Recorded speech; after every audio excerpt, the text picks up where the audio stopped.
11 number प्रश्न पर ध्यान दीजिए, ये भी चुनाव संबंधी ही प्रश्न है। ठीक है, सवाल कहता है कि किसी निर्वाचन में 2 ही प्रत्याशी हैं। कितने प्रत्याशी हैं? 2 प्रत्याशी हैं। एक जीतेगा तो एक हारेगा, तीसरे पर तो कोई संबंध ही नहीं है।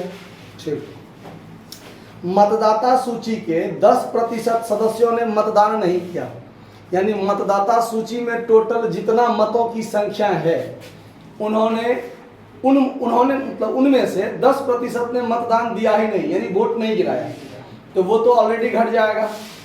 उसके बाद जितना मत गिरा, डाले हुए मतों में से 60 अवैध घोषित हो गया, मतलब जितना मत गिरा उसमें से 60 वोट बेकार हो गया, रद्द हो गया। उसके बाद कहता है कि सफल प्रत्याशी ने अपने प्रतिद्वंदी से, यानी जिसको हराया, उससे 308 मत अधिक प्राप्त किया था, यानी जो जीता वो हारने वाले से 308 वोट अधिक मिला उसको। ठीक है, उसके बाद है कि यदि मतदाता सूची के संपूर्ण सदस्यों का 47% ने सफल प्रत्याशी को मत दिया तो प्रत्येक प्रत्याशी के द्वारा प्राप्त मतों की संख्या बताइए। मतलब पहले यहाँ पर आपको ये मानना पड़ेगा 11 नंबर में कि माना कि मतदाता सूची में कुल मतों की संख्या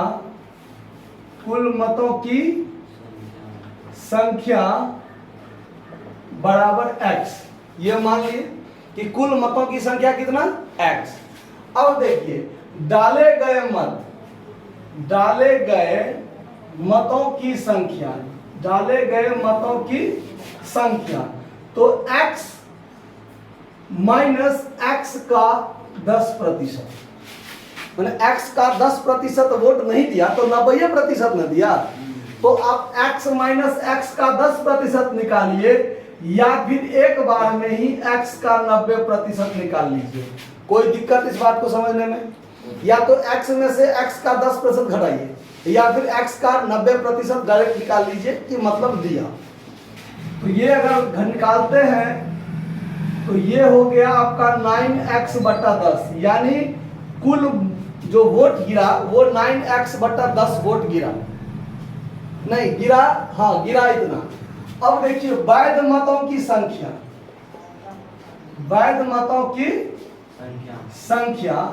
9x/10 गिरा, उसमें से 60 वोट क्या हो गया? रद्द हो गया। तो वैध मतों की संख्या हो गया, लघुत्तम हो गया 10, 9x माइनस 600, ये हुआ आपका वैध मतों की संख्या। अब जीतने वाला और हारने वाला को जो कुल वोट पड़ेगा वो कितना वोट पड़ेगा? यही टोटल ना, इसी में से एक भाग जीतने वाला का होगा और दूसरा भाग हारने वाला का होगा। ये चीज समझ में आया बात? कुल वोटों की संख्या x, उसका 90% वोट गिरा, 10% नहीं गिरा, मतलब 90% गिरा, तो 9x/10 वोट गिरा, उसमें से 60 वोट क्या हो गया? अवैध घोषित हो गया। तो 9x/10 माइनस 60 कर दिए, तो 9x माइनस 600/10, ये वोट की संख्या जो हुआ ये आपका वैध मत है, और जीत हार इसी पर होगा। आया बात समझ में? अब देखिए, अब जीतने वाला को कितना वोट मिला वो दिया हुआ है आपको। जीतने वाला का मतों की संख्या कितना है? तो कहता है कि जितना मतदाता सूची में है मतों की संख्या, जितना मतदाता सूची में संख्या है टोटल मतदाता का 47%, वही है ना, यानी मतदाता सूची के संपूर्ण सदस्यों के 47% ने सफल प्रत्याशी को दिया। मतलब जीतने वाले को कितना वोट मिला? तो कुल मतदाता सूची में कितना था? x, उसका 47% उसको मिल गया। तो यहाँ कैलकुलेशन कीजिए तो 47x बटा कितना मिला? 100 मिला।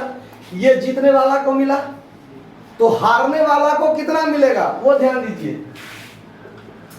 हारने वाला को मतों की संख्या, अब ये तो क्लियर कर दिया है कि जीतने वाला जो है वो हारने वाला से 308 वोट अधिक पाया है।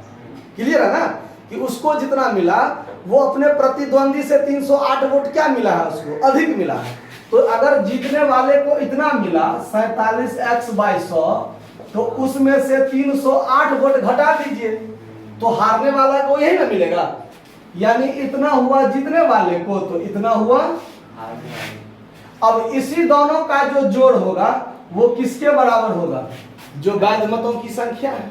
तो अब यहां से प्रश्न बदल क्या हो जाएगा कि जीतने वाला और हारने वाला का जोड़ 47x/100 प्लस 47x/100 माइनस 308 बराबर 9x - 600/10। ये जीतने वाला ये हारने वाला दोनों का जोड़ जो वैध मतों की संख्या है उसी पर ना जीत हार होता है। जो वोट गिरा ही नहीं या जो अवैध हो गया उसका गिनती ही नहीं है कि नहीं। तो ये जीतने वाला ये हारने वाला दोनों का जोड़ वैध मतों की संख्या। क्लियर। अब यहां से सॉल्व कीजिए तो इसका एलसीएम कितना हो जाएगा, बट्टा में नहीं पूछा था। LCM 100 47x plus 47x minus 30,800 बराबर 9x - 600/10। अब ये जीरो से ये जीरो तो कट सकता है ना, काट दीजिए। अब ये दोनों का हो गया 94x माइनस 30,800 बराबर, ये इधर जाएगा गुना हो जाएगा तो क्या हो जाएगा 90x माइनस 6000 होगा कि नहीं होगा। 94x ये इधर आएगा तो माइनस 90x और माइनस 6000 और प्लस 30,800। ये बचेगा 4x बराबर 24,000, तो x बराबर 24,800 ना बट्टा में, तो ये हो जाएगा कितना 6,262 होगा। यानी कुल मतदाता सूची में मतों की संख्या कितनी हुई 6200x। ये क्लियर है। तो आपको ये नहीं पूछ रहा है, पूछ रहा है कि दोनों जो जीतने वाला है और हारने वाला है उसको कितना मिला। तो जीतने वाला को इतना मिला, हारने वाला को इतना मिला। क्लियर है ना। यहां पर x का मान दे दीजिए, जीतने वाले का मत या मतों की संख्या, तो ये बराबर में है 47x/100, तो 47 गुने 6200 और बट्टा में 100, 0000 काट दीजिए। अब इसको गुना कीजिए, 47 गुने 62 बराबर कितना होता है, देखिए देखिए कितना होता है 2914। ये हुआ जीतने वाले का।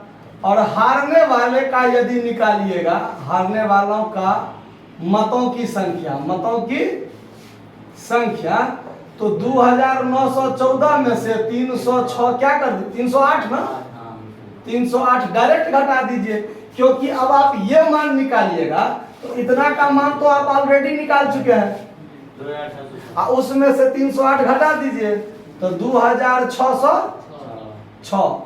यही दोनों आपको आंसर में पूछ रहा है दोनों आंसर मिल गया। चलिए नोट कर लीजिए। धन्यवाद।